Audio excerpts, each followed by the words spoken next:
नमस्कार दोस्तों, चैनल में आप सभी का बहुत बहुत स्वागत है। आज की कहानी का शीर्षक है गलती किसकी। सुनीता कॉलेज छोड़ चुकी थी और एक दिन वो किसी मॉल में कुछ सामान खरीदने के लिए गई। तभी वहाँ उसे कॉलेज का पुराना दोस्त हिमेश मिल गया। तो हिमेश सुनीता से कहा, हेलो सुनीता, तुम कैसी हो? कॉलेज छोड़ने के बाद हम सभी दोस्तों को भूल ही गई। तभी सुनीता ने थोड़ा शर्माते हुए कहा कि नहीं हिमेश, दरअसल मैं किसी को भी नहीं भूली। बस बात यह है कि मुझे टाइम ही नहीं मिलता। तभी हिमेश ने सुनीता को ऊपर से लेकर नीचे तक उसे घूर कर देखने लगा और सुनीता को देखकर वो अपने मन में ये सोच रहा था कि वाह, कितनी सुंदर है सुनीता, इसका तो नंबर लेना ही पड़ेगा। वैसे सुनीता शुरू से ही बहुत ही भोली लड़की थी और ये बात हिमेश जानता था। और हिमेश कॉलेज टाइम से ही बहुत ही फ्रॉड लड़का था, लेकिन ये बात सुनीता को बिल्कुल मालूम नहीं थी। तभी हिमेश ने सुनीता से कहा कि सुनीता, चलो एक कप कॉफ़ी पीते हैं। तो सुनीता ने मना किया, लेकिन हिमेश ने कहा कि यार पता नहीं फिर हम कब मिलेंगे, चलो ना यार। तब हिमेश उसका हाथ पकड़कर कॉफ़ी पिलाने ले गया और सुनीता मना ही नहीं कर पाई। तभी दोनों ने कॉफ़ी भी पी ली। फिर सुनीता जाने लगी, लेकिन हिमेश ने सुनीता से बड़ी ही चालाकी से उसका नंबर भी मांग लिया और सुनीता ने हिमेश को अपना नंबर न जाने क्यों दे दिया। तब सुनीता ने कहा कि हिमेश, अब मैं चलती हूँ, शायद मुझे बहुत देर हो गई, घर पर सब मेरी राह देख रहे होंगे। तो हिमेश ने फिर से सुनीता का हाथ पकड़कर कहा, अरे यार प्लीज़ सुनीता, रुको तो सही, इतने दिनों से हम मिले हैं, 5 मिनट रुक जाओ बस। अच्छा ये बताओ, तुम्हारा अब कोई बॉयफ्रेंड है या नहीं, या अभी तक तुम यूं ही शर्माती रहती हो? तो सुनीता ने हिमेश से कहा कि नहीं हिमेश, मेरा कोई भी बॉयफ्रेंड नहीं है।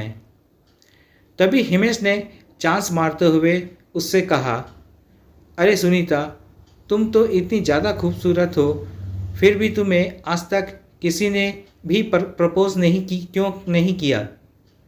इस बात से सुनीता थोड़ा उदास हो गई। इतने में ही हिमेश ने सुनीता के कंधे पर हाथ रखते हुए कहा कि तुम चिंता मत करो सुनीता, अब जल्दी ही तुम्हारी ज़िंदगी में एक बॉयफ्रेंड आने वाला है और वो तुमसे बहुत ही ज़्यादा प्यार करेगा। और हिमेश ने सुनीता के हाथ पर हाथ रख दिया और जैसे सुनीता के अंदर कोई करंट सा ही लगा हो, लेकिन शायद वो हिमेश की आंखों में उसका फ्रॉडपना बिल्कुल भी नहीं देख पाई और वो हिमेश का हाथ अपने हाथ पर से भी नहीं हटा पाई। तभी हिमेश ने सुनीता को उसके साथ एक एक सेल्फी लेने के लिए कहा, लेकिन ना जाने सुनीता उसको मना क्यों नहीं कर पा रही थी।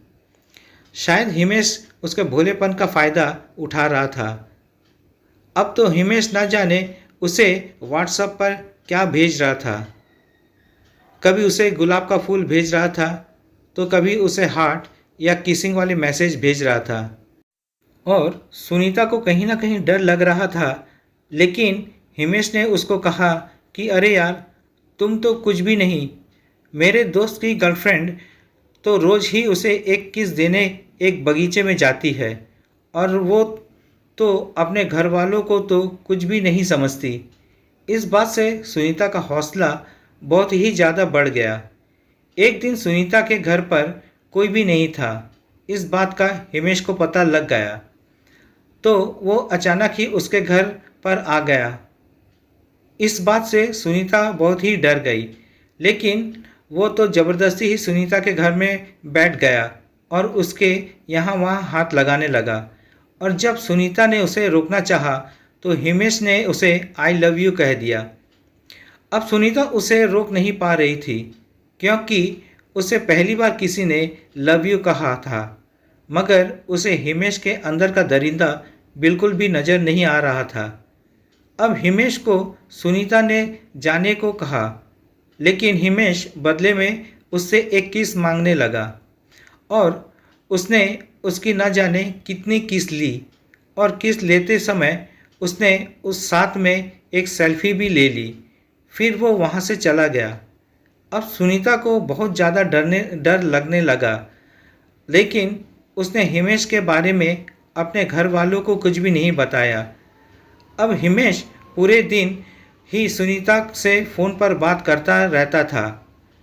एक बार हिमेश ने सुनीता को एक होटल में आने को कहा, लेकिन सुनीता ने उससे कहा कि हिमेश, तुम मुझसे एक बार शादी कर लो, फिर चाहे तुम मुझे कहीं पर भी घुमाने ले चलो। लेकिन फिर हिमेश ने जिद करते हुए कहा कि नहीं सुनीता, मैं तुमसे बहुत प्यार करता हूँ और एक दिन शादी भी कर ही लूँगा, तो फिर तुम्हें सिर्फ एक बार होटल में मेरे साथ चलने में क्या हर्ज है। तब सुनीता कहा कि हिमेश, शादी से पहले ये सब करना गलत होगा। तभी हिमेश ने बड़ी ही चालाकी से उससे कहा कि चलो सुनीता, मैं तुम्हारे साथ भी कुछ गलत नहीं करूँगा, लेकिन बस एक बार तुम मुझसे मिलने होटल में आ जाओ और 10 मिनट मुझसे बात करके चली जाना। अब सुनीता उसकी बहकी बातों में आ गई और उसने होटल में आने के लिए हिमेश को हाँ कह दिया। और उसने अपने घर वालों को भी कुछ भी नहीं बताया और वो हिमेश के पास उस होटल में पहुंच गई। और जैसे ही सुनीता वहां पहुंच गई तो हिमेश ने उसे एक कोल्ड ड्रिंक्स में नशे की दवा मिलाकर पिला दी और अब धीरे धीरे उसका नशा होने लगा। तभी अचानक सुनीता के सामने हिमेश का एक दोस्त भी आ गया और वो दोनों ही सुनीता को देखकर मुस्कुरा रहे थे। अब सुनीता सब समझ चुकी थी कि हिमेश ने उसके साथ धोखा किया और फिर हिमेश और उसके एक दोस्त ने मिलकर उसके साथ जो गंदा काम किया। दोस्तों, सुनीता जैसी ही लड़की बार बार ऐसी ही गलती क्यों करती है? उन्हें सच्चा प्यार करने के लिए कौन रोक रहा है? मैं तो बस उनको उन दरिंदों के जाल में फंसने से रोकना चाहता हूँ, जिन्होंने न जाने कितनी बार सुनीता जैसी लड़कियों को अपना शिकार बनाकर उनका जीवन बिल्कुल ही बर्बाद कर दिया है। इसलिए प्यार करो मगर सच्चा। और हाँ, अगर कोई लड़का आपको शादी से पहले होटल में या किसी अनजान जगह मिलने को कहे तो समझ जाना कि आपकी इज्जत और आपका जीवन बहुत ही ज़्यादा खतरे में हो सकता है। और अगर आपको आपके बॉयफ्रेंड पर पूरा विश्वास भी हो तो एक बार अपने घर वालों या किसी भी नज़दीकी सहेली की सलाह ज़रूर लें, ताकि आपका जीवन हमेशा सुरक्षित रहे। तो दोस्तों, ये थी आज की कहानी। अगर कहानी पसंद आए तो कमेंट्स, लाइक और शेयर ज़रूर कीजिएगा और चैनल में नए हो तो सब्सक्राइब ज़रूर कीजिएगा। तो मिलते हैं अगले वीडियो में एक नई कहानी के साथ। धन्यवाद।